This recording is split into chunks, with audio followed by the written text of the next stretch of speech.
रासायनिक अभिक्रियाओं के दौरान मिलते हैं। जैसा कि हमने बताया कि रासायनिक परिवर्तनों के दौरान नए पदार्थ निर्मित होते हैं, जबकि भौतिक परिवर्तन के दौरान कोई भी नया पदार्थ नहीं बनता। तो भौतिक और रासायनिक अभिक्रियाओं में यह मुख्य अंतर पाया जाता है कि भौतिक परिवर्तन में कोई भी नया पदार्थ नहीं बनेगा, जबकि रासायनिक परिवर्तन में कोई ना कोई नया पदार्थ जरूर बनता है। तथा आपने देखा होगा दैनिक जीवन में हम कोयला, लकड़ी अथवा कई पत्तियों को जला देते हैं, सूखी पत्तियों को। तो किसी भी पदार्थ का जलना एक प्रकार की रासायनिक अभिक्रिया होती है, क्योंकि उसमें कई गैसें निकलती हैं तथा जलने के पश्चात राख बच जाती है, तो वह एक प्रकार का पदार्थ निर्मित होता है। इसलिए किसी भी पदार्थ का जलना एक प्रकार की रासायनिक अभिक्रिया है। तो दूसरा उदाहरण ले सकते हैं हम, पदार्थ का जलना। इसके अलावा जैसे पटाखों का उपयोग किया होगा आपने, जो सभी प्रकार के पटाखे होते हैं वो उनके अंदर कुछ जो है रासायनिक पदार्थ भरे जाते हैं, जिनके द्वारा उन पटाखों को उपयोग में लाने पर, उन्हें जलाने पर कुछ प्रकाश ऊष्मा उत्पन्न होती है तथा ध्वनि निकलती है और कुछ अरुचिकर गैसें भी उत्पन्न होती हैं। तो जो पटाखों का जलना है वह भी एक प्रकार की रासायनिक अभिक्रिया है।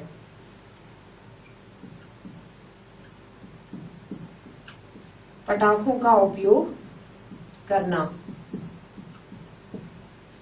इसके अलावा भोजन का पाचन, हम सुबह शाम खाना खाते हैं, भोजन करते हैं।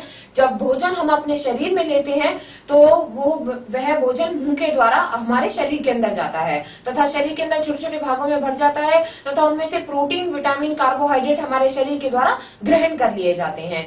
तो हमारे शरीर में भोजन का पाचन भी एक प्रकार की रासायनिक अभिक्रिया होती है।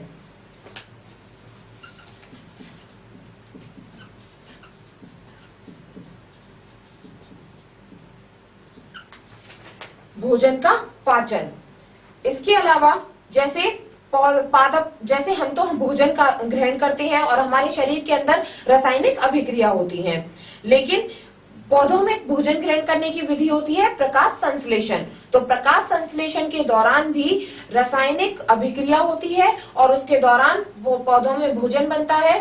पौधे कार्बन डाइऑक्साइड की उपस्थिति में अपना भोजन बनाते हैं तथा भोजन के दौरान CO2 वो ऑक्सीजन बाहर निकालते हैं और जो प्रक्रिया के दौरान है वह खाद्य पदार्थ पत्तियों में संचित हो जाता है, जिसे मंड के नाम से जाना जाता है। तो यह जो प्रकाश संश्लेषण की क्रिया है वह भी एक रासायनिक अभिक्रिया है। प्रकाश संश्लेषण,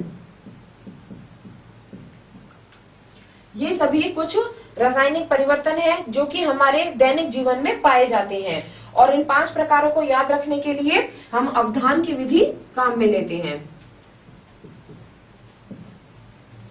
इस तरह से जो है हमारे दैनिक जीवन में कुछ बहुत अनेक उदाहरण होते हैं विभिन्न प्रकार की रासायनिक अभिक्रियाओं के, लेकिन यह कुछ प्रमुख उदाहरण हैं रासायनिक अभिक्रियाओं के जो कि दैनिक जीवन में पाए जाते हैं। इसके बाद हम बात करते हैं रासायनिक परिवर्तन में होने वाली घटनाओं की, कि ऐसी कौन सी घटनाएं घटित होती हैं जब रासायनिक परिवर्तन होते हैं।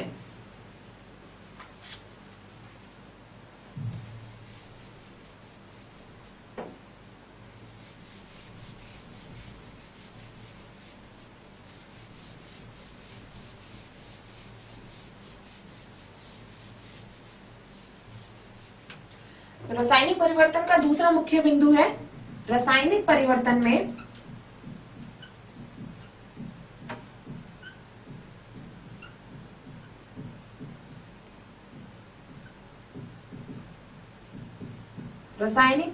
में होने वाली प्रमुख घटनाएं।